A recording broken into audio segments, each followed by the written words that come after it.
begin our recording.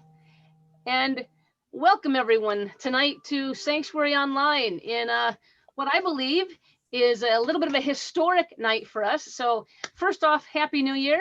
And it is a day many of us have been looking forward to, January 19th before January 20th and January 21st. Can I just get a little amen there and we'll move Amen. right on, right? Amen. Yeah, so tonight I would love to share my screen and give you a little bit of instruction here, because one of the things we do at Sanctuary is we try to build community. So we love seeing your faces. If it's possible for you to have your cameras on, that's fantastic. And we're just building community over community over community. Tonight is our 37th session. And we not only have new friendships being built, I think we have friends of friends being built now and parents of friends being built now. So we just want to keep on keeping the gates of our community open and growing. You can ensure yourself that you're in gallery view. That way you can see everybody, not just the person that's speaking. So if you're only seeing my head right now, that means you're in speaker view. You want to go up on the right-hand side of your computer and flip that over to gallery view. Then you can see all the gorgeous faces. And we also would love it if you'd open your chat box and type in your first and last name. If you would, if we don't have your email address yet, you could give us your email address, maybe where you're calling in from or how you connected with us at Sanctuary Online. Because we do send a weekly email out, and that has a little bit of a what happened last week and maybe some slides if it was a presentation that had a lot of slides attached to it that made a difference. And we also tell you what's coming up at Sanctuary Online. So it's, yeah, we don't try and spam you. We just send you one nice little email a week, but we love doing that. And we also, if you'd like to get a reminder that it's Tuesday, I know a lot of us live in a COVID world where some of those days all mesh together. And if you put your cell phone number in the chat, we'll actually send you out a little text reminder every Tuesday afternoon that says, hello, here's what's coming on tonight. So you can do that. Yeah, we're techies. We know it. We are not millennials, but we're learning anyway. And there's my text feature. And Ellen, I'm so glad that you're actually back here tonight. Ellen Reed, thank you so much. Ellen was our guest author last week, and I'm telling you what, it was a night, Ellen. Let me just say that. We learned a lot. We loved, we talked, we laughed. A whole bunch of folks cried. We just had a really beautiful night with you last night, all going over your book, Someone to Watch Over You, which is actually us watching over us. And I'll tell you, many folks, as soon as Ellen was describing part of her journey, what took her to write this book and what was in the book, I'm like, did you take CLM? Because it sounds a lot like what we do. So Ellen, welcome back. And again, thank you for the generosity of giving us the time last week. I will let you know that next week we are excited. We are finally getting back to our monthly book club. In December, we had Kwanzaa on the last week of the month, so we didn't have our regular book club. And so we are about to read The Paying Guests and have a conversation about this book. I just got to tell you, folks, our book club has become one of the favorite things we do on Sanctuary Online. Cheryl hosts it. And my favorite thing to hear one time was someone said, I didn't read the book. I just want to be with you people. And they came to the book club anyway, just to be a part of a wonderful community. So that's next week. If you have not read the book yet, you can't. It's like War and Peace. So too late. Come anyway. But yeah, Kristen, you're laughing. This was your suggestion, baby. I think this book is like this big. Anyway, we had 2 months to read it, and I can't wait for the conversation next week. And then February. Many of you who are with us in Advent, we had some great teachings on what the great religions believe about so many themes in our world. And so Ken is going to be with us for part 1 and part 2 to start off the month, how the great religions began and what they believe. So that's going to be pretty exciting for us. We're working on a guest speaker still for the 16th. And on the 23rd, last week of the month, we're back to the February book club. Can't Wait to Get to Heaven by Fanny Flagg. You can start on that one now. Okay. So, and all of this, my friends, leading up to what we believe is going to be a spectacular March and Lent. And we are going to attempt, read my lips on that, we are going to attempt to put CLM online. And that is it makes me excited and it makes me want to throw up at the same time. Just so anybody who knows CLM, especially the facilitators, they're like, yeah, that's going to be, that's a, and I don't know if Aaron, if you're still on here, I'll never forget when I figured out that we could do this. I was riding my bike in Texas and I was talking to Erin to just tell her, I just think I had a breakthrough. And I almost drove my bike off the road, like literally turned the bike, coursed it into a ditch and said, we can do this. It's going to take a team. It's going to take a lot of love. It's going to take a lot of time. And yet I'm incredibly excited to be able to let CLM finally leap the boundaries that have contained it, you know, for all too long. So we're going to do a taste of self. It's the second course in the curriculum. And oftentimes, Cheryl, we would always teach the second course during Lent. It's an introspective time of looking into self. And so we thought this would be a nice way to dip our toe and see what it feels like to take CLM online and move toward moving the whole curriculum online and a little bit later, maybe later this year, maybe next year. But here's my little slide here that I'll tell you more about this later, but this is what we're heading to in March. So for 15 years, my friends, and I'm speaking to many of you who probably don't know or aren't familiar with CLM, Creating a Life That Matters is the name of the curriculum. And thank you for liking that name, Ellen. It was a challenge because we initially were going with something around co-creating. And then it back in the day, it didn't fly. It didn't quite work. And we knew that we were a progressive curriculum with progressive content, but we also really wanted to meet people where they were on their spiritual journey. We didn't want to block folks. We wanted to invite folks of all shapes and sizes, you know, and theologies to come and engage this conversation. But for 15 years, we began, I mean, Cheryl, you and I moved to Toronto in 2004, and we began to pilot this in 2005, in September of that year. But it really has transformed lives and inspired people to more directed and clear and passionate involvement in their own life and in the life of the planet. And we've got some folks here tonight who are going to share a bit of their story, how CLM has impacted them. And I really want to appreciate them right now. There are hundreds of stories behind their 5. And yet I thought for folks who are wondering a little bit about what this is, how does it affect me? The best voices are those who've been through it, right? They're authentic stories. But we truly weave our lives together at the very last session, the 17th session. We take pieces of fabric that mean something to us.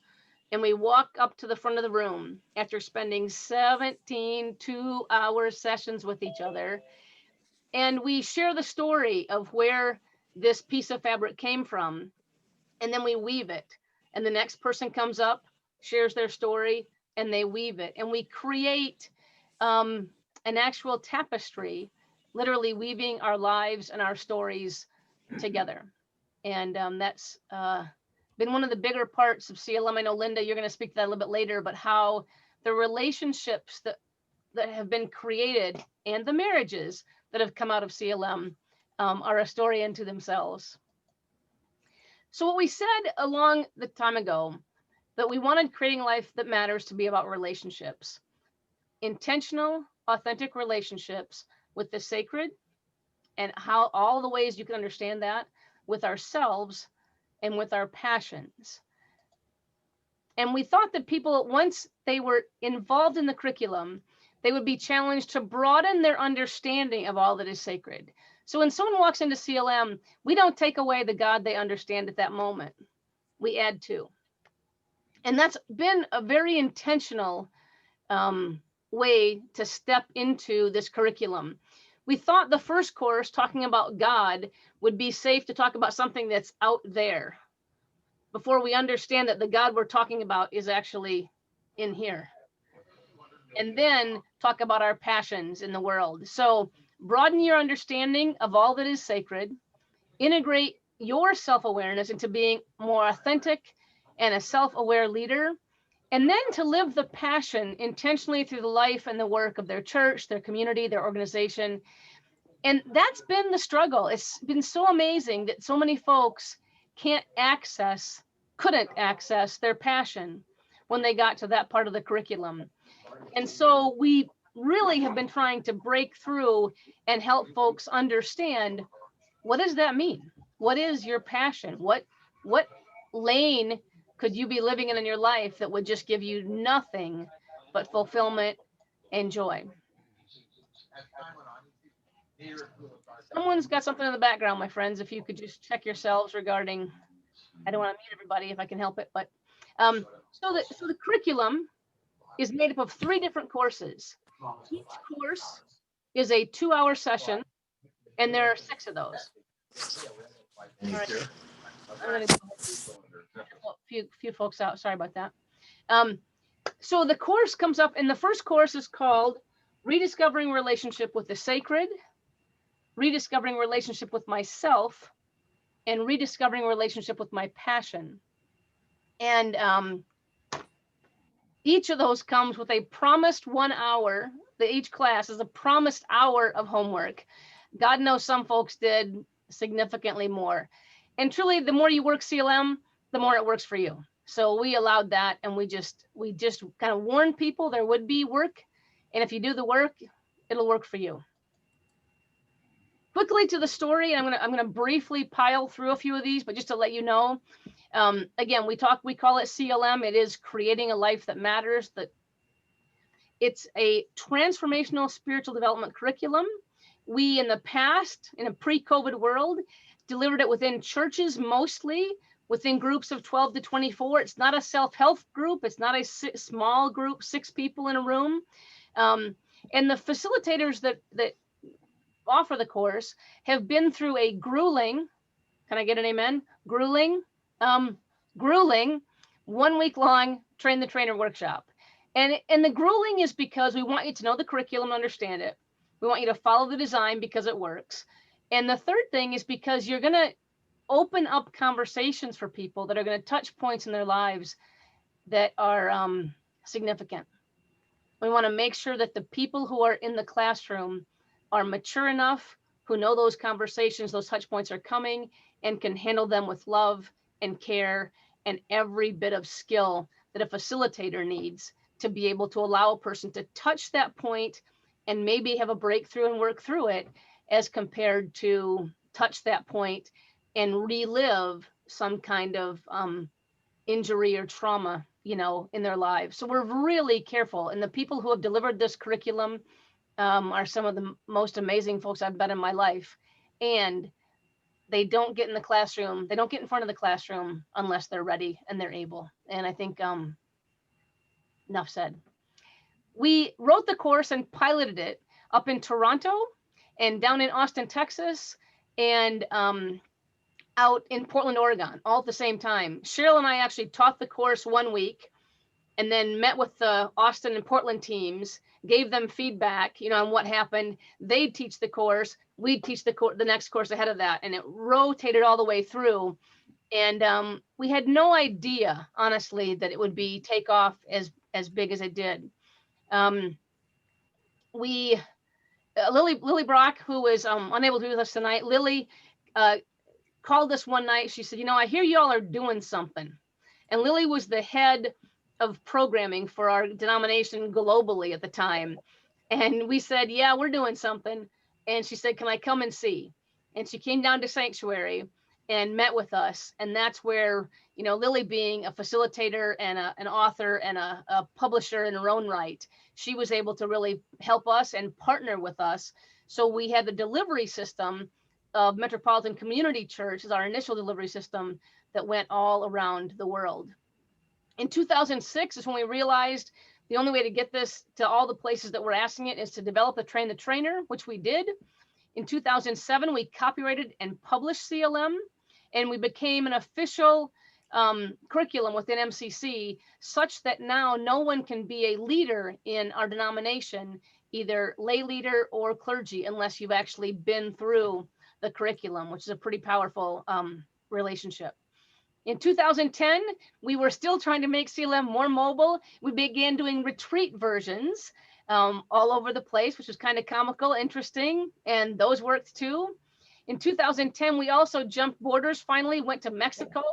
And with that partnership with MCC, we offered our Train the Trainer as a pre-conference institute to a global conference. So we had folks from all over the world finally coming to be able to be trained and then take CLM back to their countries. We are taught in 7 countries right now. In 2012, we went down to Venice Beach and we welcomed a 3-person contingent that was Spanish speaking in hopes that we would be able to translate CLM into Spanish. That is not completed yet. In 2014, Cheryl, we went to Manila, to the Philippines, where every church in the Philippines was actually present at our Train the Trainer.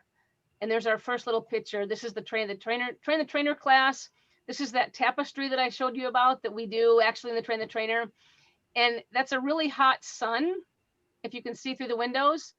And that is us before the power went out, Cheryl, or when the power went out? Before the it was after the power went out. Long story, we were in a penthouse. It got really nasty. Manila is warm, and we did it anyway. So CLM does it anyway. And then what I've done before when I've taught people what CLM is, we have people who have written gorgeous testimonies about what has happened in their lives. And instead of reading you those tonight, instead, I'd rather invite our first presenter, Terry Steed. If I remember right, it was 2012, and we were in the basement of a church in Omaha, Nebraska. Is that right? Unmute yourself, hon. Let me tell you what. That's right. Terry went through the Train the Trainer there in Omaha in 2012. And Terry, you have become one of the most amazing advocates, and your church, of CLM. I know that we tried even a year ago to get together and have a Train the Trainer down at your church in Florida before the conference again, and we had construction issues. We have been challenged lately. But Terry, why don't you just open your heart up and just share with some folks about what CLM has meant to you and maybe to the communities that you serve. I thank you for having me tonight. It really is a transformational spiritual development curriculum. No better words to describe it. I actually took CLM in a retreat form in at Resurrection MCC in Houston, Texas. My wife had just gotten transferred to Houston. And so we moved. I resigned my church in Charleston, South Carolina at the MCC there, and we moved to Houston. And so that same year, after I gave up my church, my mother passed away and we moved halfway across the country. And so I was in a really deep place, and CLM was offered that summer in a retreat style form led by Kristen Klein-Cecchetini and several other people, including Vicki Gibbs, yes, who recently passed away from COVID, and several others. And it was life transforming for me. It just came at just the right time, which it normally does for people once they're willing to take it. But then it was so transformational for me, and I had I was going to be working in with Resurrection, but also I was going up to Omaha that summer to fill in for the pastor who was on sabbatical. And I took the Train the Trainer when Joby and her team had led it in Omaha. It was a wonderful experience with a great class of people. And it was well worth the training. And then I offered it when I got to Joy MCC. I began working there in 2012, and I offered it and I did it in retreat form as well, just because we have lots of other programming to compete with things. So the first year I did it, it was really great. But the second year, which is the group that Joby showed the picture of, that group, when we went through the 3 weekends of sacred self and passion, it was the self weekend, which I'm so grateful. Yeah, here it is. That group of people, one man in there. You can't even tell stories without crying, can you? God, it's amazing. He, in the midst of that class, and they were sharing their social locations, and this very angry man who had lost his partner of many years, who was just working for the state of Florida, and just in a miserable job, and just all kinds of things. He was just really struggling. And in that lesson,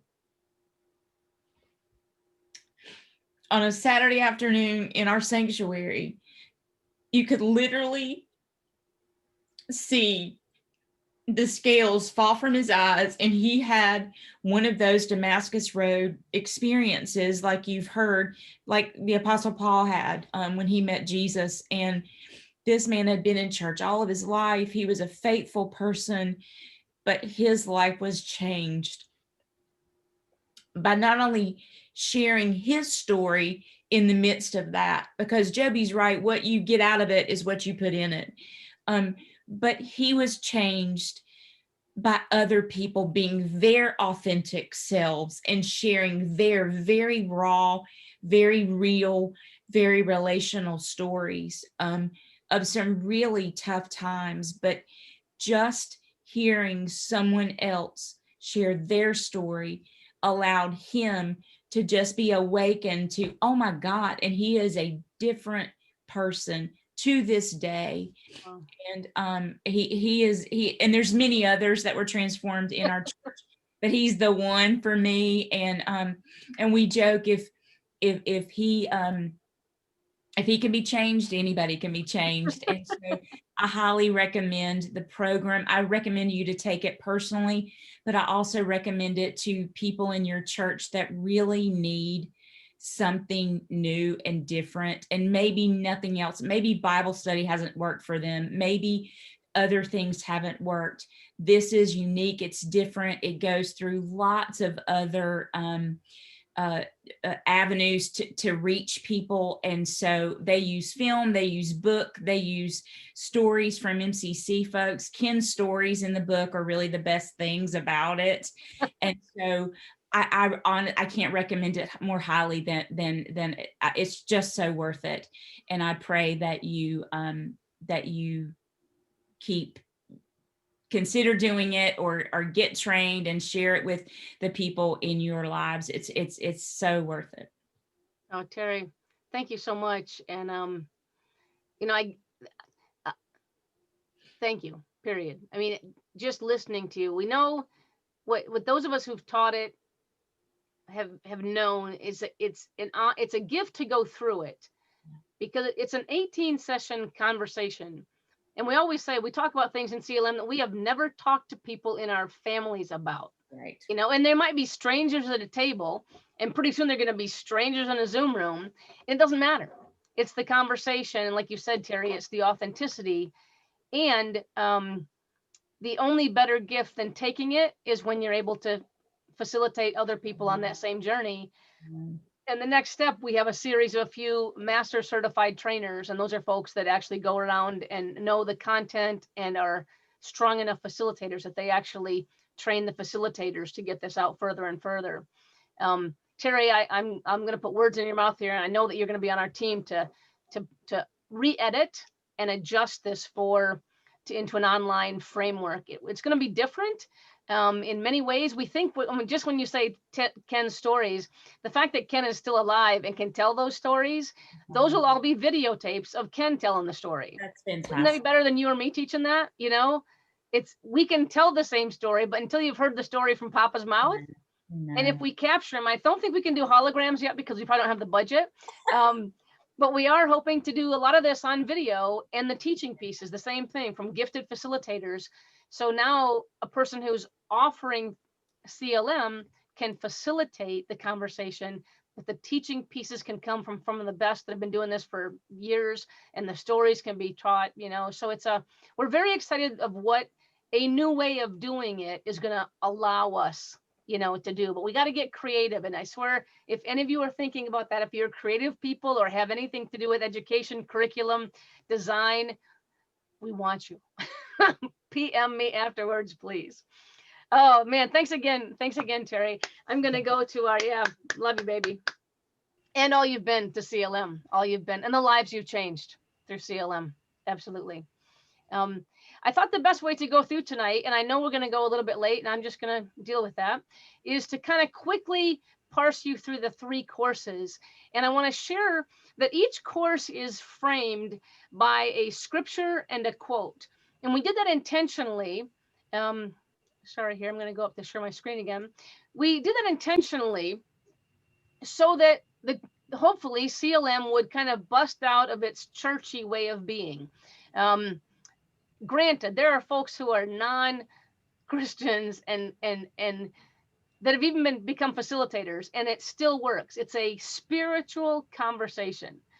The luck for us that we were able to partner with MCC, with a Christian denomination, a very progressive Christian denomination, but they became our delivery system. And so that's where we started, and now where we're moving beyond. Again, rediscovering relationship with the sacred, we thought it would be easy to talk about God first, and to kind of break open people's understandings before we talked about ourselves, and before we tried to look at, are we living a life in line with our passions? Sacred, each course also has a sentence that kind of describes it, and I'll just read these to you. While many would agree that relationship with the sacred is the fundamental beginning of all faith paths, this transforming experience is often lost when we exchange our spiritual vitality for empty religious practice.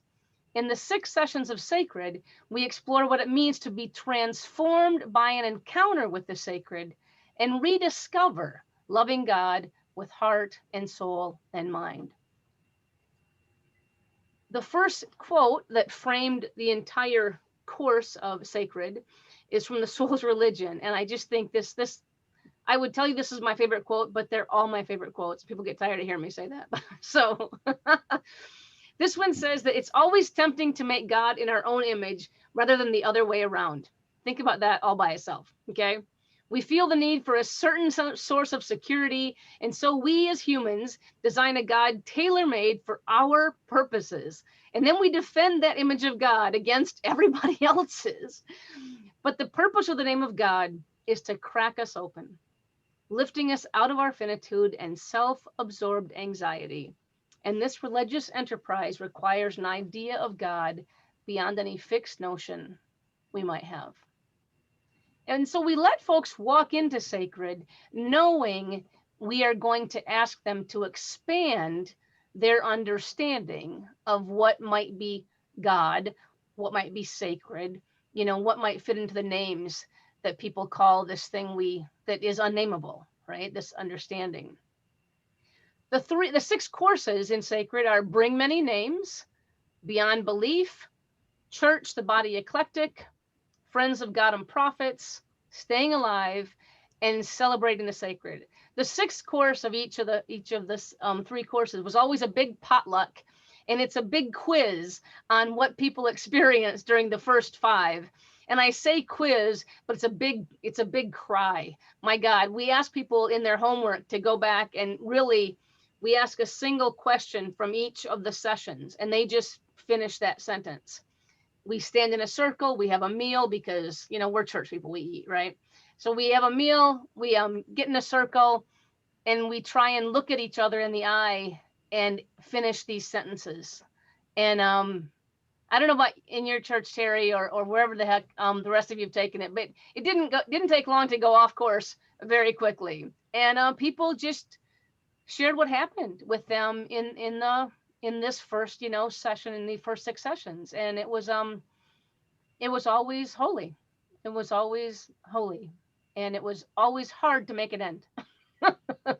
Folks just didn't want to go home because they were sharing, like you said, Terry, not only their own experience, but they were now listening to how the people around them also had been transformed. And this was the tippy toe part. This was just dipping your toe in Sacred. Some of the fun stuff in Sacred was, the very last thing we do is we write a song. And many of you who've grown up in church might know the song, I Will Change Your Name. And it's a very simple song about God changing our names, But then what we did is we rewrote the song because of what we had learned about the sacred and the expansion of that. And we turned it around, and we actually wrote new names for God. We would then walk around, we'd have them write the names up on these big pieces of flip chart paper, and then we'd walk around at the very end and sing all the songs as if they were one song. And I can't even do this. I'll keep starting to cry just telling you story and story and story. All right. So next up, let me see. Darcel, let's see, Terry, you're in Florida. Darcel, you're in California. I wonder, Darcel, if you wouldn't mind unmuting yourself and sharing a little bit about your story. You took this in California, right? In LA? Founders MCC, I did. It was Jennifer Nichols, Reverend Lori Dick, and Jane. And we did 3 weekends, Friday night, all day Saturday.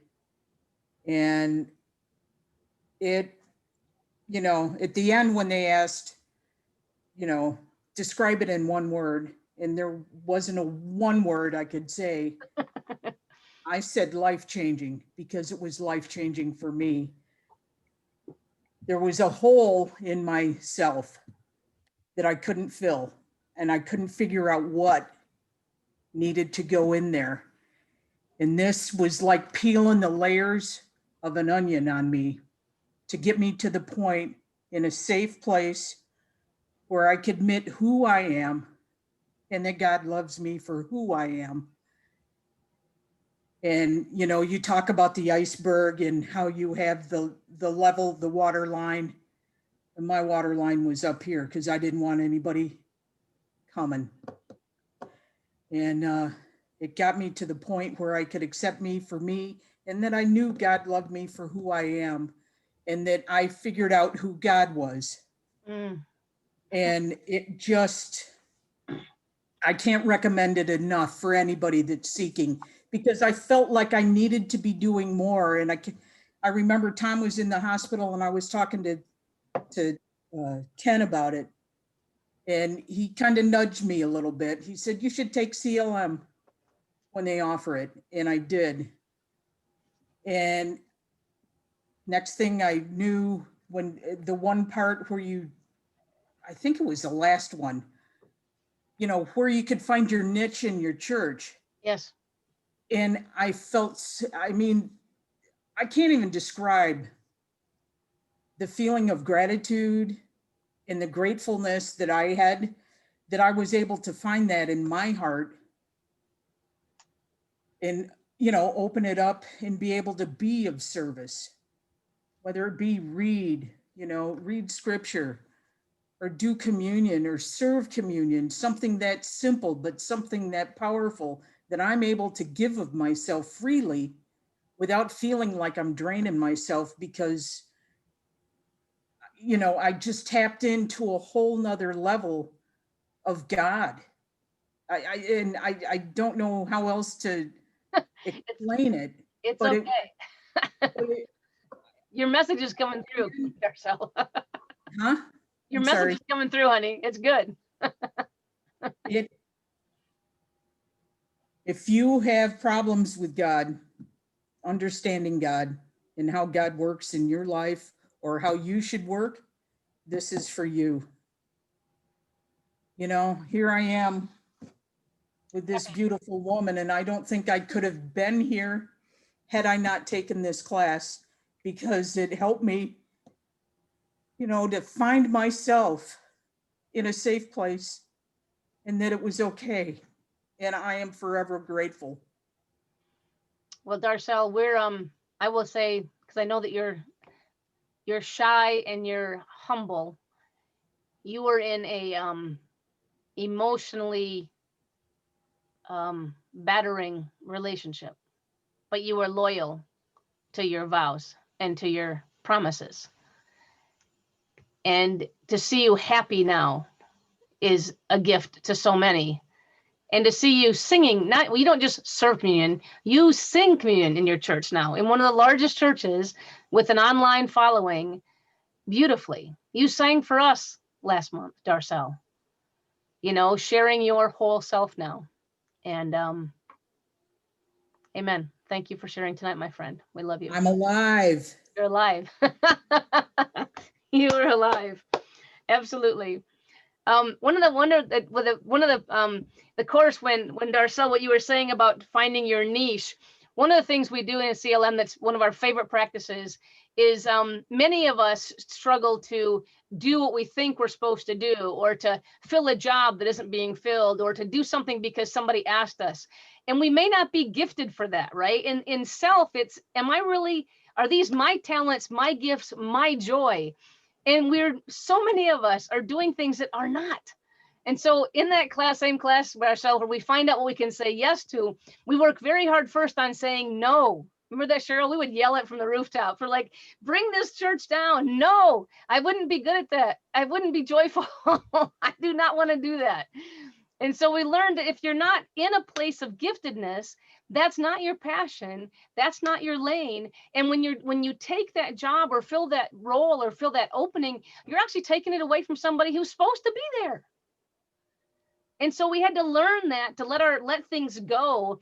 I remember at Toronto, the first time we did this, Darcel, what, like 12 or so people, Cheryl, resigned their ministry. They're like, okay, I'm not. Yeah, we had to make a change. Like, don't do that right away. But they all shifted into roles of leadership that they love. Now, it took us a while to grow into that, and it was, you know, I'm sure I got my butt kicked at my pastor boss going, what are you doing in that classroom? But the point was, people weren't happy. They were doing something out of obligation rather than out of their own gifts and their own joy. And you can't say yes to something unless you've said no to something. So you nailed it, Darcel. You nailed it. So when we move on to rediscovering relationship with myself, this is the course that we're actually going to work with during Lent. So I'm not going to spill the beans too much, but I do want to tease you because it is the right course to get a taste of CLM with. And let me see here. So rediscovering relationship with myself. As postmodern Western people, we spend time, effort, and money seeking to understand who we are, just like what you were saying, Darcel. In the 6 sessions of self, we explore some of the influences that have shaped us, ways to create a self we would want to live with, others will relate to, and who God will be able to use in the service of all that is sacred. So we tie it back to that first course. How do you serve a God if you don't know who you are and you don't have, you know, healthy understandings of who that God is and what that God would like you to be and what that God would like you to do and has actually crafted you to be gifted and skilled at. So in self, the 6 sessions are named Brilliant, Gorgeous, Fabulous. And we work with the 3 dimensions. This is back up into your area there, Ellen. It's we work with the physical self, we work with the energetic self, and with power and with fear. It's a step. If I said sacred was a step into the river, like putting your toe in, you kind of go waist deep right away with this up. There you go, Terry. Yeah, we push you right a little bit to go think of these things as possible and let folks grow into their own understanding. But we talk about powerful beyond measure, using our power, using our fear, doing that ethically. Under the waterline, Darcel was just mentioning that. We talk about the fact that people actually have a waterline, a place where they let you see what's above that waterline, but a whole lot is underneath that waterline. And as we build relationship, we lower the waterline to what we think about, what we hold as beliefs and values. And it's some really deep work. And we also tell people, just like Darcel, when you did this with your face, your waterline was very high, which in CLM terms means you weren't very open to people. You weren't letting people in. You weren't giving of yourself. You were very protective. And there's a lot of reasons, my friends, why it's a safe thing to do in the world to have a high water line. We don't say that's a bad thing. We just say there's some costs to having a high water line. And there are some costs to having a water line too low. Anybody ever meet somebody where you're like, I didn't need to know that about you? Okay, oversharing possibly. That's a person with a low water line, maybe too low or too low too soon, who knows? But the reason we teach that class, because the next one is the most profound class of CLM, and it's the one that's always asked for more of. It's called Keeping Body and Soul Together, and it's the intersection of our sexuality and our spirituality. It's our understanding that God made us as beautiful sexual beings. And this comes actually from a place where CLM came from. Cheryl and I were on a leadership cruise years ago. God, Cheryl, I don't even know if that was 2001 or 2002 or before I was even in Toronto. And we got up early one morning, which is unusual for me, went to hear the preacher that morning at church and on the ship. And it happened to be Ken, who happened to be a pinch hitter. He wasn't even scheduled to do that, but the person who was supposed to preach couldn't, and Ken stepped in and he preached on spirituality and sexuality. And Cheryl and I, who now live with this man, he's family to us, that day on the boat, we said, we have got to meet that man. A few years later, I go to Toronto and Brent Hawk says, you need to go meet Ken Martin. And now, yes, we're all here tonight because those lives got woven together. But Ken preaches a sermon here that basically says, if the church could get sex right, so much of human sexuality and the issues and the businesses and industries that we fund to repair what the church doesn't have right about sexuality would dissipate. And people would be healthy and healed and whole and alive, just like what Darcel said. So we make sure folks come to Under the Waterline to manage their sharing before we talk about a course that intense. And so as we build CLM, you can't just show up at class 16 and show up. You've got to walk the entire journey with yourself and with the others in the room.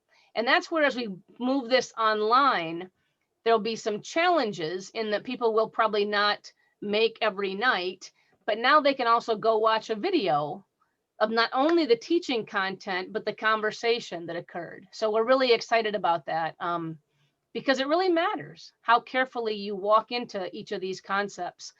Good Vibrations is unfortunately a class we're not going to be able to teach because it's one of those amazing you had to be there nights where people talk to each other. And Terry, your story of one guy, that happened in the pilot in Good Vibrations, where, there you go, Carly, with Post-it notes.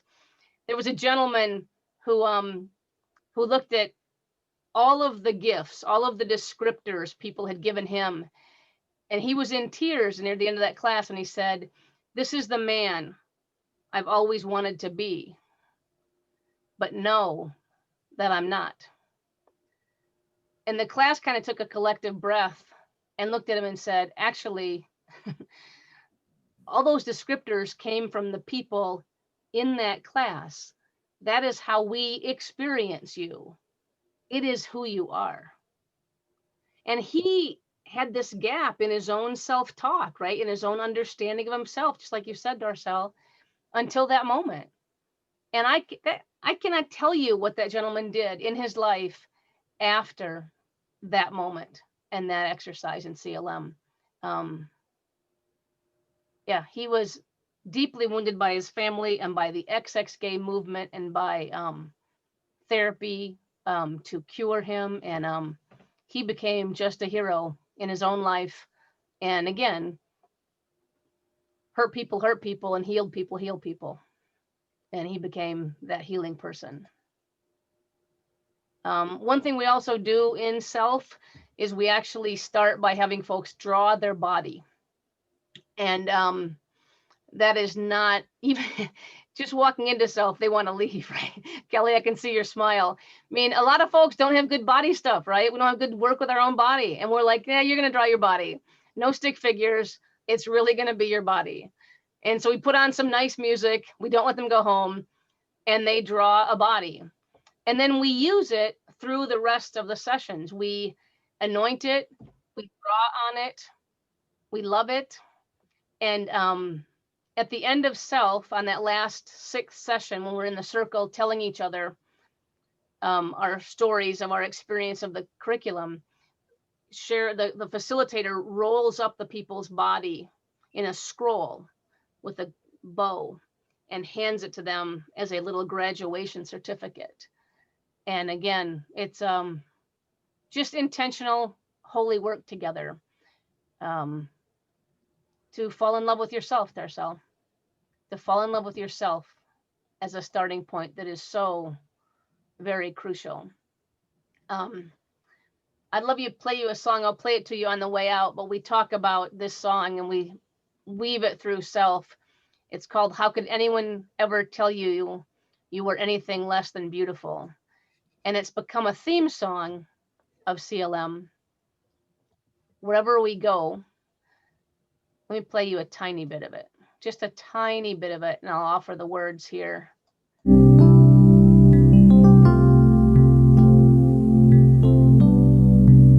we sing it initially through our bodies, and then we sing it to ourselves, and then we sing it to each other. And that's a few steps. I'll give this. How could anyone ever tell you you were anything less than beautiful? How could anyone ever tell you you were less than whole? How could anyone fail to notice that your loving is a miracle? How deeply you're connected to my soul.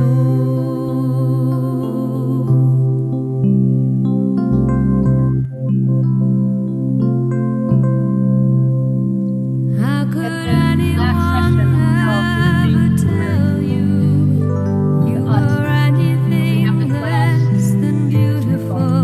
and sing them How could anyone looking in the ever tell you and you were less than whole? How could anyone fail to notice that your loving is a miracle? How deeply you're connected to my soul.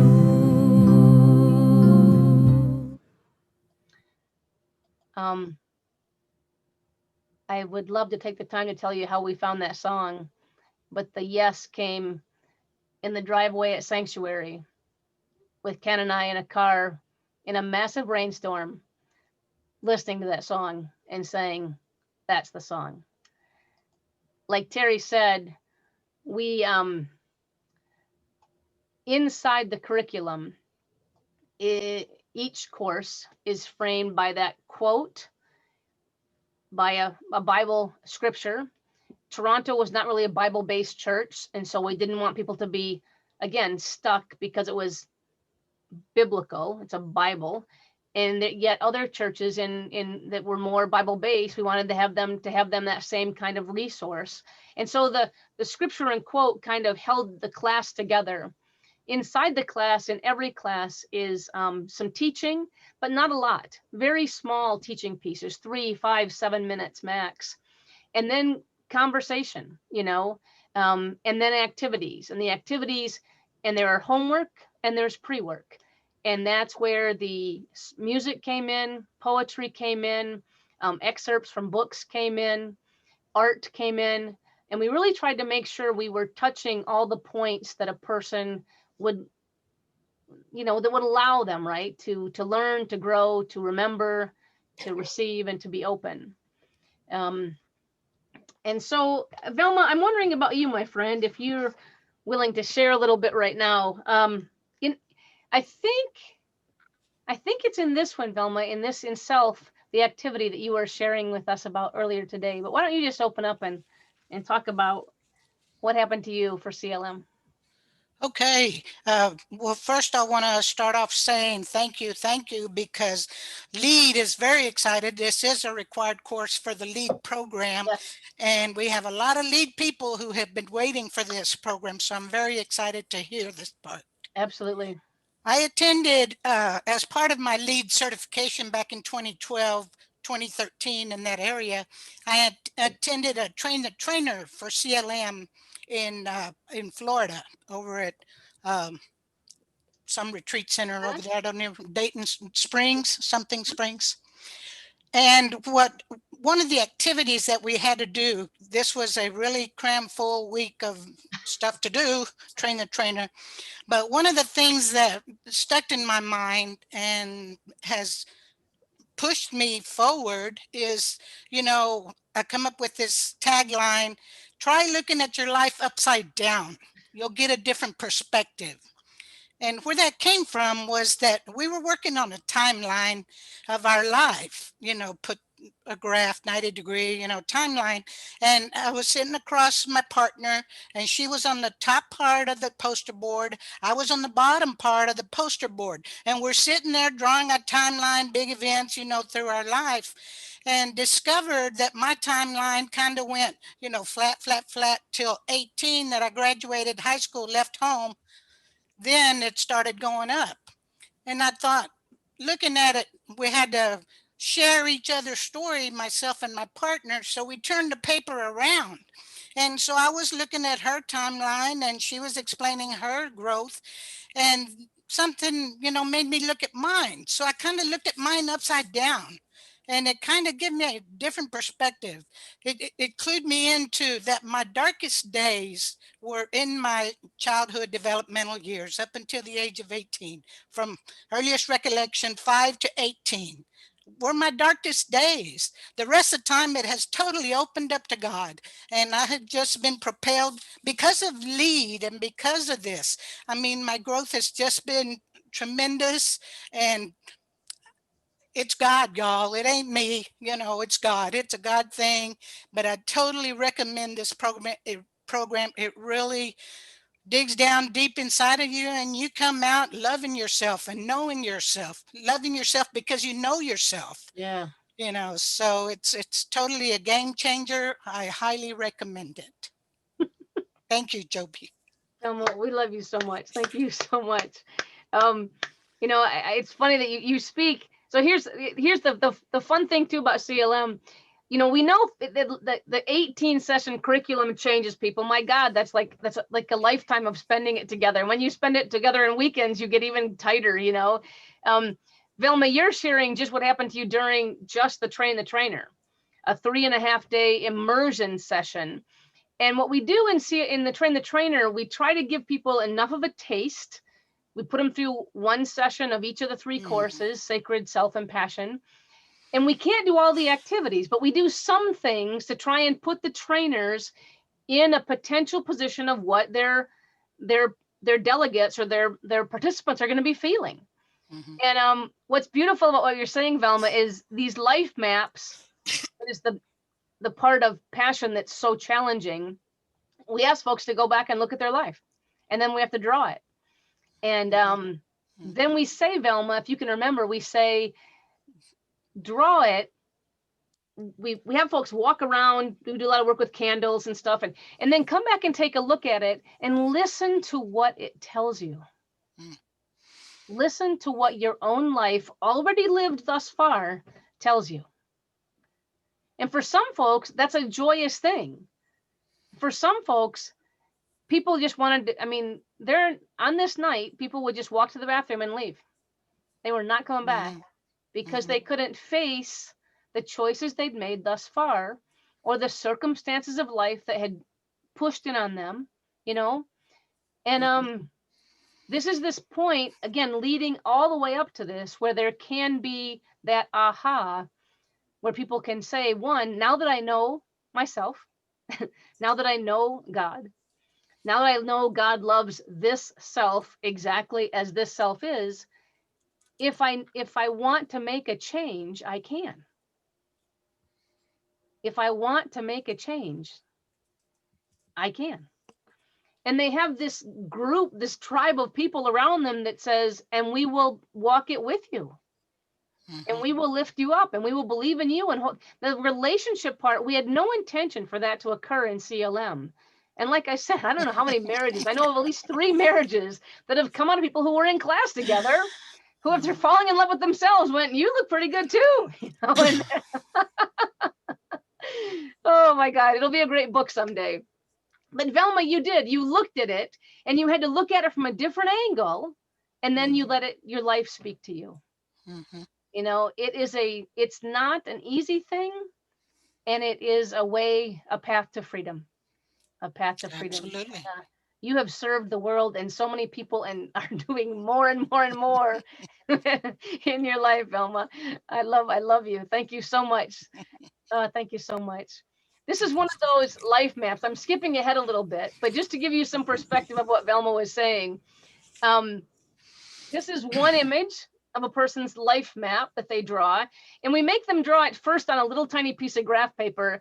Then we make them draw it on big sheets of flip chart paper where you cannot hide, right? You cannot hide from the life that you have lived thus far. And here's Cheryl. This is the part I always like to ask you to talk about.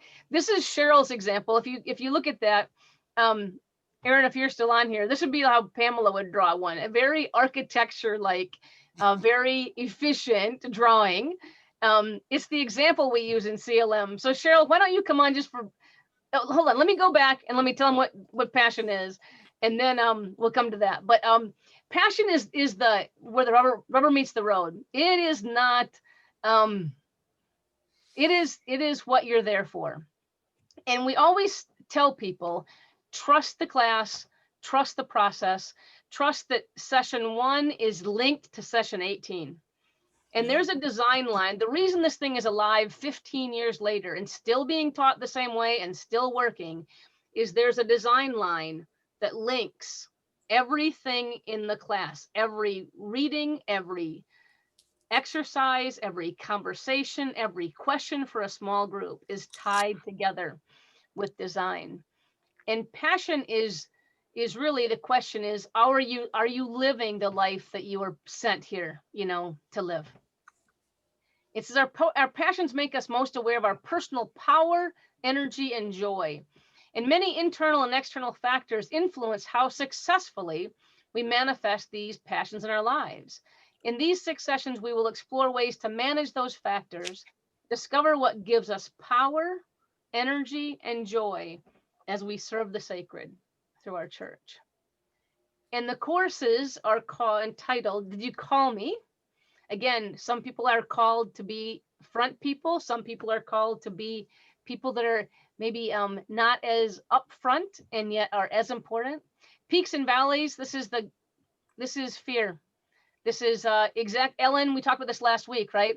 This is how, when Cheryl was saying, we were very careful not to say good and bad or high and low, but peak and valley, because a peak can be exhilarating and scary as shit, right? And a valley can be, you know, deep and dark and scary as shit, but there could be learning there and lessons there and growth there. And we try to teach this both and methodology where you don't want to stay in the rare air too long and you don't want to stay in the deep darkness too long, but both are spaces of learning and growth and being. I mean, Kristen, you're like hiking all over the place right now. This would make a lot of sense to you, where up here above the tree line where there's light, and light is different, right? And yet those valleys with the streams and the opportunity and how to engage those. Pedro Chadron is who we use in this, the next piece, Shadows in the Valleys, about fear being a human experience, a human condition, not something to push away from, but something to learn to be with. And if I can be with my fears, how does that change who I am, who I have been? Tapestry, is when we learn that we indeed are all tied together. And the perfect swing is, okay, now that we've been through all this, what are you going to do? You know, what are you going to do with it? How are you going to live your life with this? And then here we are, Send Us is the capstone to this. And Kathy Hannes, I think, I'm sorry, let me do this first. Let me go back to Cheryl to the life map thing, and then Kathy, I'd love you to share a little bit. Cheryl, how about if you share this life map and this activity that we work with throughout the course of Passion? Okay.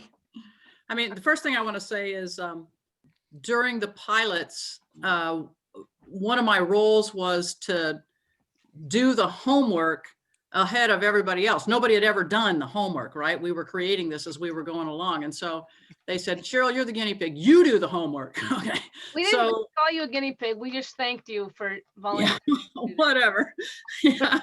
In any case, you know, when I did this, I was trying to figure out how the heck do you draw a life map? And so, like Joe said, in my methodical way of doing things, I did it this way. I mean, I can tell you that the things that other people drew were so much more magical and beautiful. And I just was like blown away by the things that they came up with, so creative. This was not, you know, especially creative. However, it does inform you. You know, when you go through your life like this, one of the things that I was most informed about was that during my deepest valleys was always the time when I had the most spiritual connection with God. It was the time when I would come down to one of these valleys and I'd say, oh man, I really need God here. And I would stay in that space with God. It was a pretty amazing thing to learn, is that those places, those valleys are very full of learning and growth and allow you to move back up through into the peaks. Well, and Cheryl, how you actually decided to draw yours, and this is not a prescribed way to do it. We just tell folks to draw their map and to start somewhere back when they can remember to the current space, and then figure we don't give them too many instructions. Yeah, and what I did was I drew one line was for sacred, how I was relating to sacred, and then one line for where myself was along these lines, you know, emotionally and so on. And then one line about my passion, where my passion was in there. And then I just saw how they interacted with each other. So it was just kind of interesting to me to do it that way. Look at this. I love this part too, Cheryl. Near the end, it is also surprising how many folks think things are coming into alignment or looking up as they near the end of their time. But this night we have folks get on a big table and they only stay on the two ends, and we just have candlelight, and we give them thick Sharpie markers and big grid paper and ask them to draw their whole life. I mean, then we have folks walk around with just candlelight and look at the other people's lives, not creep them in a weird kind of way, but just look at them. And without names on pages, you know who drew what by then. You know people that well, and then they just describe. We just spend some time saying, as you look at this, what is your life showing you, telling you, teaching you? And the beautiful thing is, right here, you're still breathing air. So if it's affirmation, yay for you. If it's, I need to change a few things, or I'd like to change a few things, yay for you. You know, and that's how we try and get into that space. Then, as I said, this is a church in Knoxville. One example, the last class, we walk up and tell our stories, and these are fabrics that people brought. We weave them into a tapestry, a quilt, and you can see this church actually had somebody embroider the CLM, the year they took it, all the people's names. We have these hanging all around MCC Toronto, framed, and with people's names on the backs. You know, it's historic of these groups that have come together. And I'm going to flip from Kathy and go to Linda, because Linda, one of the things I wanted you to speak about, when we were in January in Toronto, I don't know how many groups we'd been through, Linda, but it was probably, man, maybe 6 or 8 or 10 classes full of people. So again, about 20 at a time have been through the course. And January is a dismal time to be in Toronto, Canada. just weather, nothing else, but you know.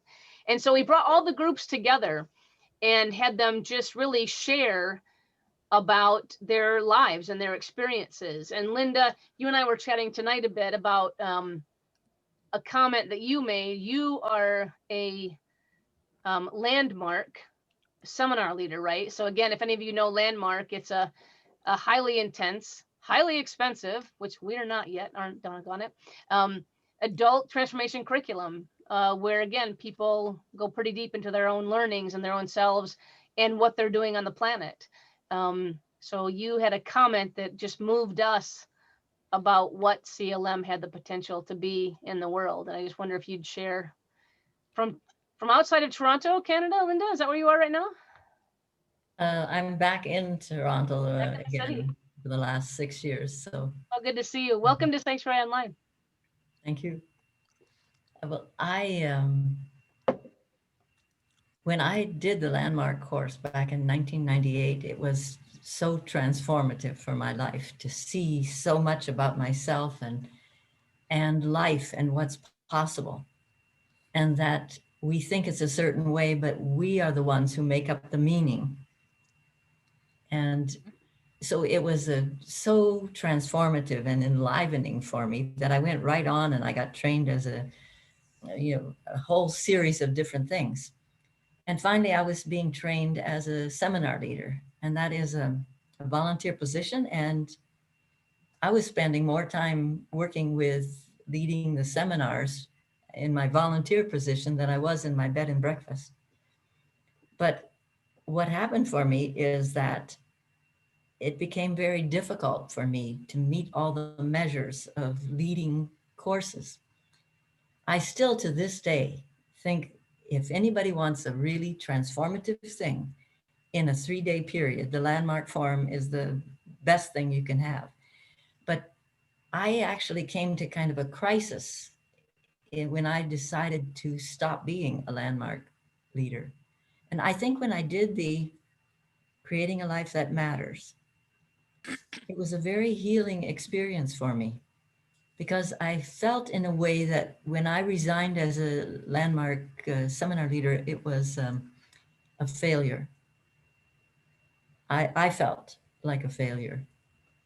And I think it was a healing process to see that there's another whole level. Like the Landmark is careful not to have any religious meanings to it. And I had still not distinguished so much the religious expression of people together in a church from the beliefs that I have about life. And so what it opened up for me was the fact that the spirituality is so key to everything. And when I hear you talk now, Joby, about the course and what it's about, I really get that it was a healing thing for me to see the union of what you create with your mind, what you experience with your body, and the whole spirituality that is in all of it. And I grew up in a denomination where I thought I was a sinful, terrible creature, weak, totally dependent on God. And God was way out there, and I would try to reach God and pray. And I think that Creating a Life That Matters was helpful to me in seeing that all of life is really spirituality. And our whole experience as a human being with our ups and downs is like what causes us to awaken to things and to grow and to go beyond where we were before, individually and as a whole human people. So the two things that were so great about it was getting excited again that I could be a failure in my mind, but I had learned so much, and I had moved to the understanding that when you're with a group of people that you are in a church circle with, you have a chance. And that course, Creating a Life That Matters, really gave you the time to share so much about your life and to move forward in a way that I think that's the hugest part of our learning. Hearing other people's stories and struggles, their ways in which they sort of are just surviving in life and then thriving. And I used to think it was wonderful to thrive and terrible just surviving, all that survival mode stuff. I've now come to see that when we're feeling like we're just surviving,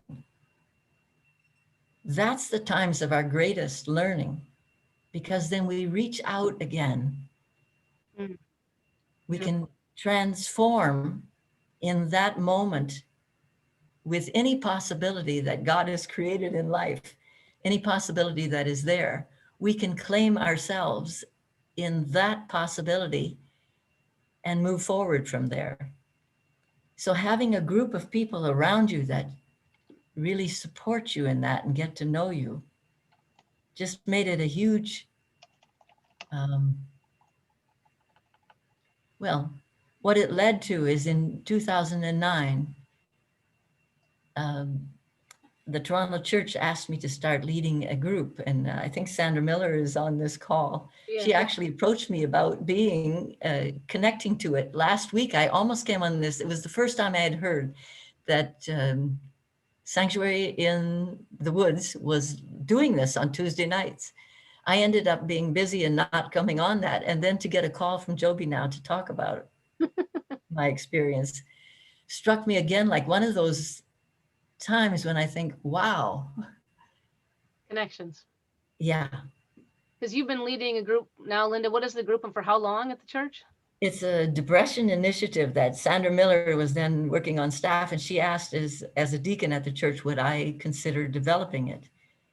Well, it ended up being that everything that had helped me in my life get over times of depression and realize the value in the depression to take me to new ways of seeing and understanding and embracing the divine in all of life.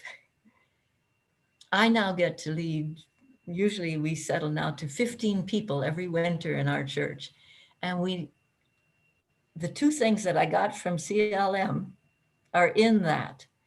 The sharing of your own experience and your learnings and the things that you grew from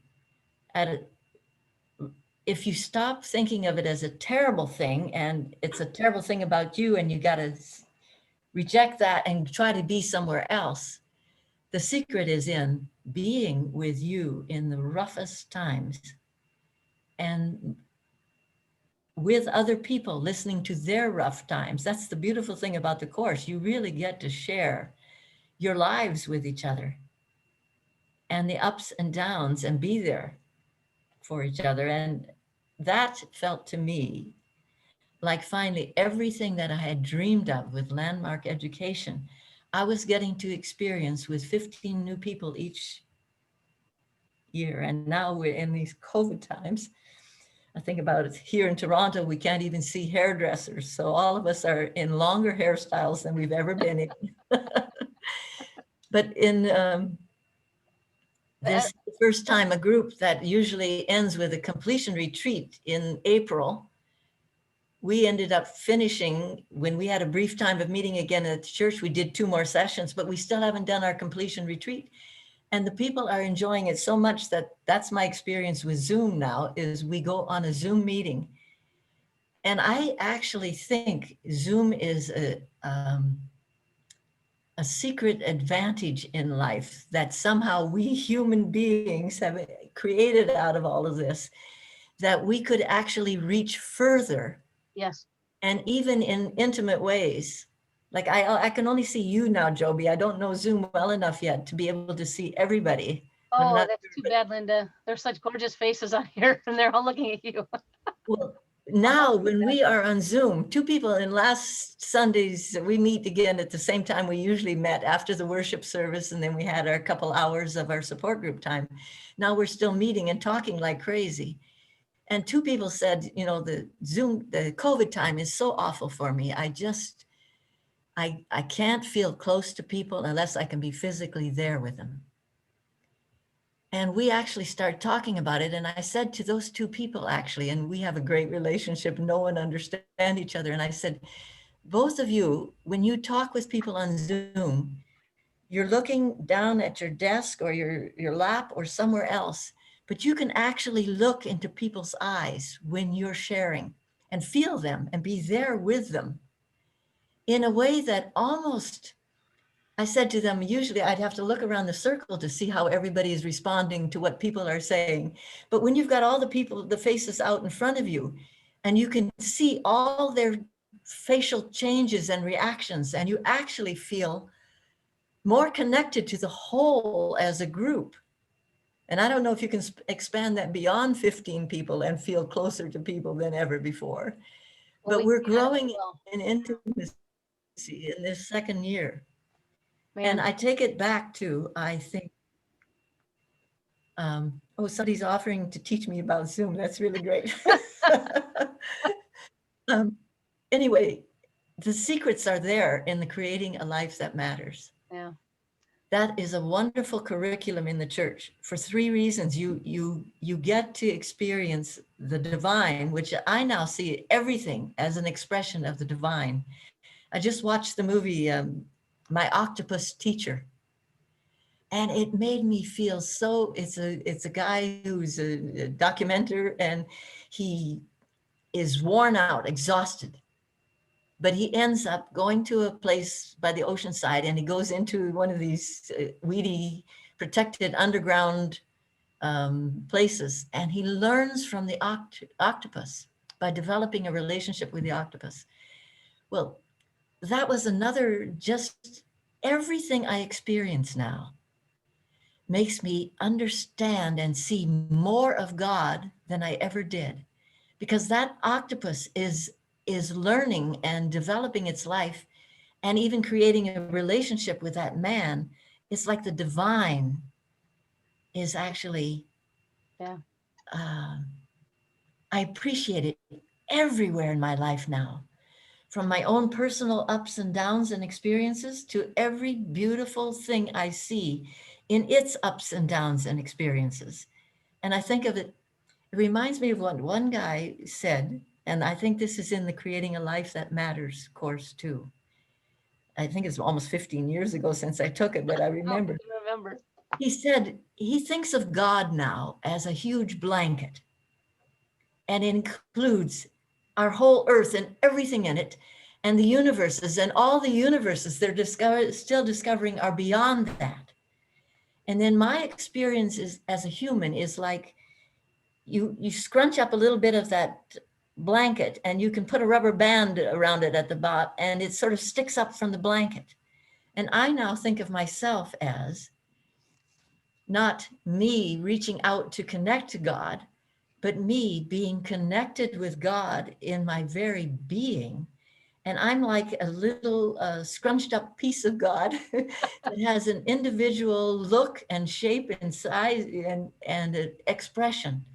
And my self-expression now is the co-creating with God and every part of God, which is the whole creation, the whole universe, everything that's been created, and every person in it. So finally, I get the oneness of me being a part of the wholeness of the divine, and yet the specialness of me as being a unique expression of the divine, that little scrunched up thing. And so it leaves me, I was just going to say one other thing that is slipping my mind, but it was like everything now expands me. And all there is for me to do, this person who had such a terrible struggle meeting the demands of a landmark seminar leader, now I get all there is for me to enjoy what brings me alive, Yeah. what makes me passionate, what I can share with other people. And so all there is to enjoy me being my own self-expressed co-creator with God. You're the epitome of the course. You're, It really was another good step in that journey for me. oh, well, you're a gift, my friend, and I'm so glad we connected. You were one of the first people I thought of to just share tonight, and thank you, thank you for bringing a little bit of an international flavor there, and just the fact that you said to us, the community that is created is beyond anything Landmark ever could create. That told Cheryl and I in that moment we had something that we had to redesign back in. And we actually did. We redesigned how we taught it, how we taught people to teach it, to bring those relationships between the people in the class even more deeply together. And actually, the facilitators here will know, right near the middle of passion, the facilitators are actually, they step away. They step out of facilitation, they step out of the activity, and they create the class to be in relationship with itself. And we actually, and you don't know this as a student maybe, but as a facilitator, Terry, Velma, you guys are nodding, we actually exit. And it's heartbreaking to do, is it not? It's like heartbreaking because you've been their circle, you've been the center of the class, you've been teacher and shaman, you know, and to them, and you have to step away because you want them to develop such a fabric between themselves as they leave you, such that you can do this again with another 50, you know, and it's so we wove it in, and Linda, you're a part of that. I know I probably never even told you that, but your language around Landmark and community and connection and community changed how we teach people to teach CLM. And so I want your voice in this next frame of how we redesign. I really do. So thank you, my friend, very much for being an embodiment of Very what this good. course can create. So, Well, I can see Cheryl's face and Velma just clapping. That was beautiful to see. oh, honey, I will teach you how to do that. Someone in the chat box, maybe Cheryl in the chat box, type to Linda how she can. But see, I don't know how to use the chat box. That's what I'm missing. All right, someone's gonna call you. We'll show her later. That We'll show Barb's you later. That'll Well, be next fine. week, Linda, when you come back, we'll promise we'll teach you. And Yeah, I wanted to, thank you for sharing that with me about how you've changed it, because I think that's the most important thing, is to get the fact that our telling our stories with each other, even stories we've never dared to say to anybody before, yes, and having no judgment, but having acceptance and understanding and compassion happen, is really what moves us and teaches us and takes us somewhere. yeah. And when Terry said that experience about that man, yeah, it's like that. We create that space by sharing all equally, not by teaching somebody else, but by being ourselves. yes. Yeah, Go ahead, Cheryl. I just wanted to say, I remember, Linda, just so vividly, when we were sitting in that group of, you know, we had invited all the people back to kind of an alumni session of all the people who had taken CLM that one night. And somebody asked you specifically, who was just starting CLM, and they said, what's the difference between Landmark and CLM? And you said, you looked around and you said to the 80 or 100 people that were there, this is the difference between Landmark and CLM, the relationships, the people, that we're all back together, that we still care, even though we took this course a long, long time ago. And we have ongoing people we keep learning and developing with, not just by going back to take a course, but by living out the fullness of our lives and our uniquenesses with each other. Yes, and exactly that happened. I just remember every time somebody did something from the CLM class and they went up and they were reading for the first time, or they were singing, or whatever they were doing in church, their whole class came and sat in the front row. I mean, it was just amazing how much support there was. It was like you created, you're right, Joe, you stepped back and allowed that group to become their own little support group almost. And it was phenomenal what happened, Yeah. Oh my goodness.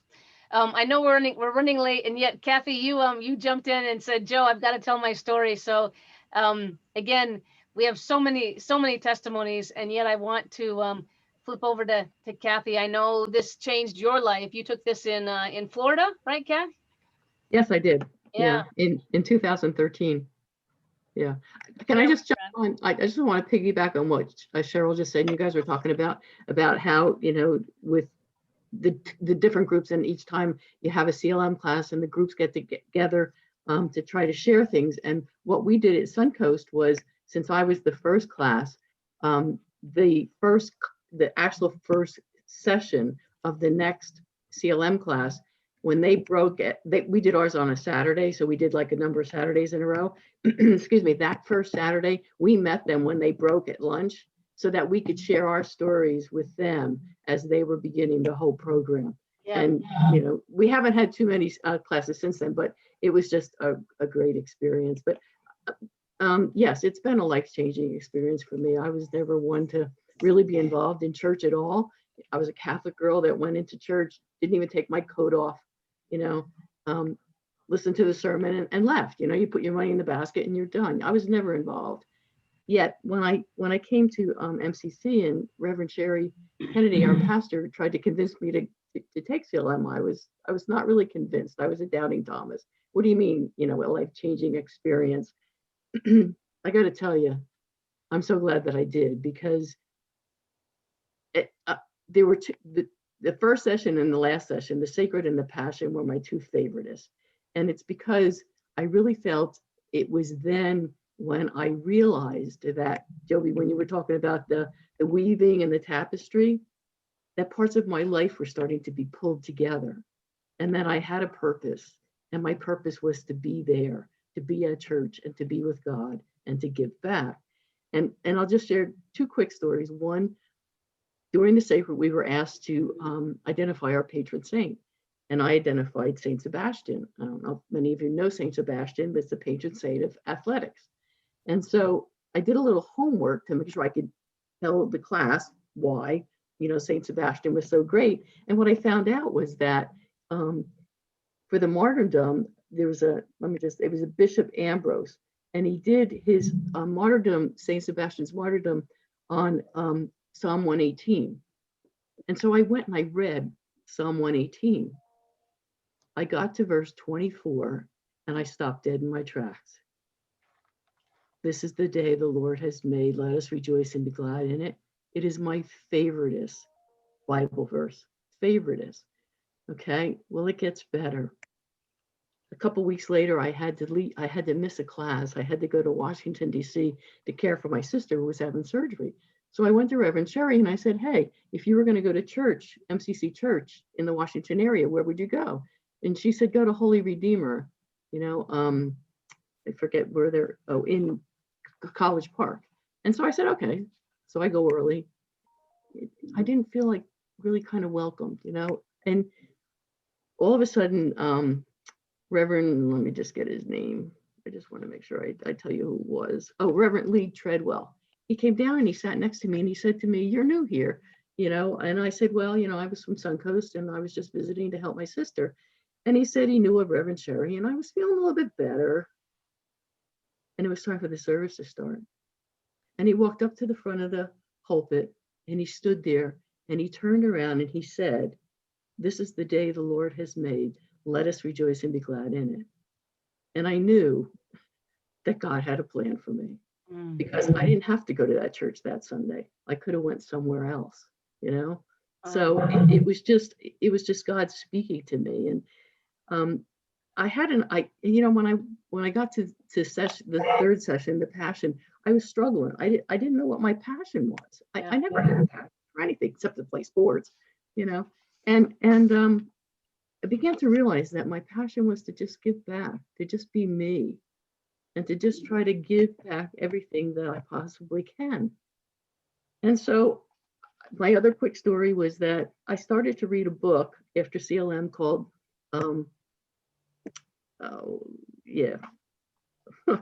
It's gone. Hold on. Let me just find it. It's important. Oh, you were born for this. Carol, you should have helped me. You Yeah. were born for this. Carol Wiseman recommended that I read it because after CLM, there you are, and you're What you're next? out Yeah. there creating a life that matters. And I read it, and it talks about how God uses people to help other people. So the one day I sat there and I said, I was going, I was going to the donut store on Thanksgiving, and I said, okay, God, if you want to use me today. Do something today. It's Thanksgiving. Let me help somebody. And I get to the bakery and it was closed. So I had to go someplace else. So I drove to Walmart, and I'm sitting in my car, and the person next to me couldn't start their car. And I'm like, really, God? That's how you're going to use me? That I have to help this person start their car? As I got out of the car and I walked around, the woman looks at me and she says, Kathleen, do you recognize me as Aunt Jeanette? My dad put your kitchen in. I was like, oh my word. Wow. Well, I just got chills. The story goes, she did the sales and design. He did the installation. I worked from home. I got to know her dad really well. He died of a massive heart attack, not that, soon after, back how many years ago it was. But it was, he had just had a heart attack. And I went to the storefront and it was closed, and it never reopened. And I tried to find her because all I wanted to do was tell her how much I loved her dad. I loved chatting with him. He was just absolutely super. And there she stood. Wow. So I got to give her a hug, and I got to tell her how much I loved him, and it was like, I went to buy donuts. She went to buy flowers for her dad's grave, but I finally got to say what I needed to say to her. So it's just things like that have happened that it's just not coincidental, it really isn't. And as I said, I was never really a person to be involved. I could probably list, page long of the things that I'm now involved in with church. One of which is lead. I'm in the lead program. I don't know what God has for me there, but sooner or later, I guess I'll find out. But but anyway, for anybody that really, really just wants to find themselves and find God and find what, how they can just, reinvent themselves in a way, CLM is for you. It definitely is. And it never stops, because I'll close with the fact that I was doing a little bit of studying for tonight to do my testimony. And I looked at St. Sebastian again. Tomorrow, January 20th, is the patron saint day of St. Sebastian. So I would have never known that if it wasn't for CLM, but. Oh, honey, thank you so much. Thank you, Kathy. And your ministry, you have blossomed. And, I don't know if I want to go back to what Darcel said. It's almost like when you figure yourself out and you figure out that God is loving and has purpose and intention. And then the whole idea and why passion is so hard is because most of us haven't got those two things figured out. We haven't got them aligned, and we haven't got them interconnected anymore, because life pulls it apart, and CLM's conversation is a way, if folks do the work, to find themselves again, discover how much more God is than they ever thought, and hopefully remember their passion and then choose for it, and that, my friends, is the purpose. We always said, if you could understand the sacred and understand your part in the service of the sacred on the planet, in your passion, it's a fulfilling life, no matter what you're doing and where you are. Linda, you just embodied that. You just kind of went that journey for us. And so many folks are stuck, many for good reasons, right? That's the thing. We don't want to call what their life has been as bad or less than or bad choices, or it doesn't even matter. It is what it is. And can they now come to a place of more authenticity, more curiosity, more genuineness, more in love with themselves, the world, each other, the planet, and then choose. And We are way over. I think this is the longest one ever. I knew it'd go a little bit long. I apologize and I thank you. And all I'm going to do is one plug for March. We would love to fill this with 50 and 60 and 70 people, and we will use breakout rooms, and we will give a taste of self in each of these sessions. Brilliant, gorgeous, and fabulous on the second is about our multi-dimensional selves. Powerful beyond measure is the 4 yogas, how you live in the world. We will go under the waterline and teach you about that incredible tool and how it can be useful in how you live your life and how you boundary your life and how you open your life on the 16th. And then we will have one of the most powerful teachings that I think you can ever have in this world is keeping body and soul together. For a lot of people, that's like reuniting body and soul together, sexuality and spirituality. And if we live right, we'll ask Ken to teach that piece since he's the one that wrote that piece, and it's brilliant. Our book for March will be one of the source books that we use for CLM.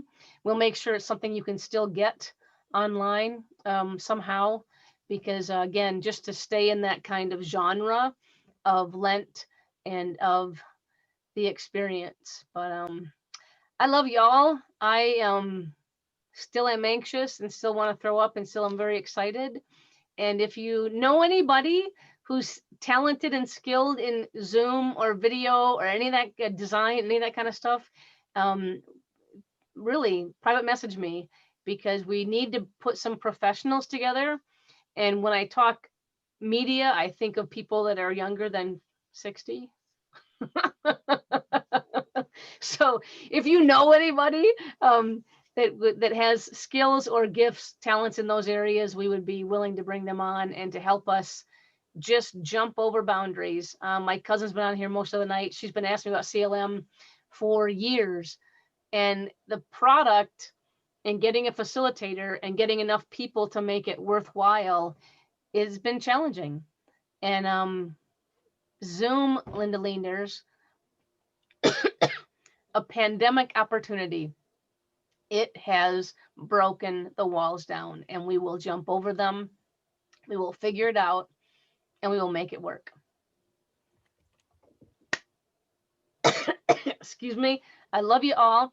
I'm going to put that song on as folks want to hang around and chat or ask any questions. I'll stick around for a while. I know many of you need to get off because we don't go this long normally. Thank you. God bless you, every one of you. I hope to see you in March. Bring 3 or 4 or 5 friends. You know, come to Lent, come to experience, and come to give us feedback on how it feels to be a part of something like this online. Yeah, Okay? and Linda, Sandra's going to give you some specific lessons this week. So On Zoom. Yeah. All right. Thank you. Absolutely.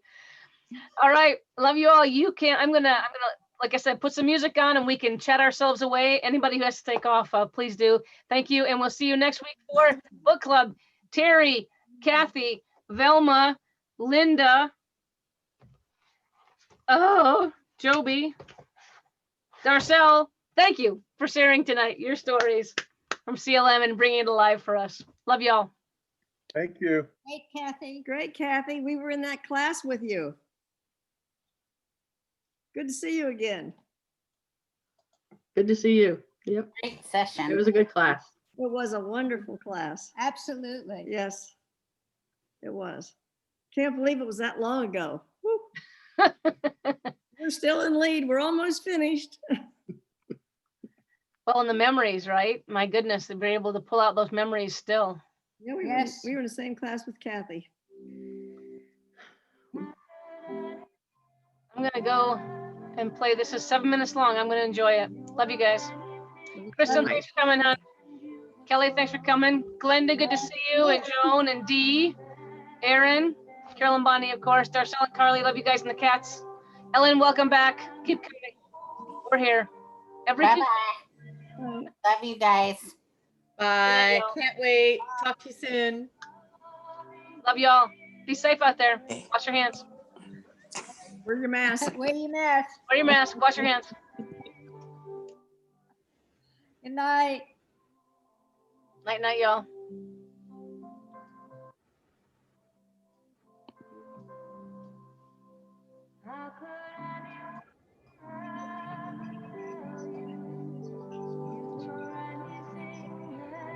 Than beautiful.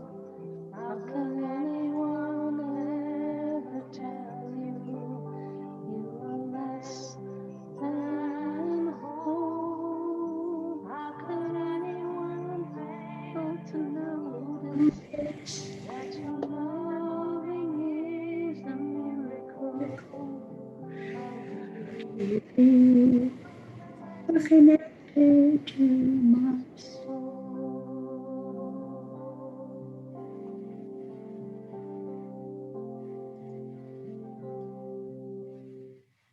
Night, night, folks.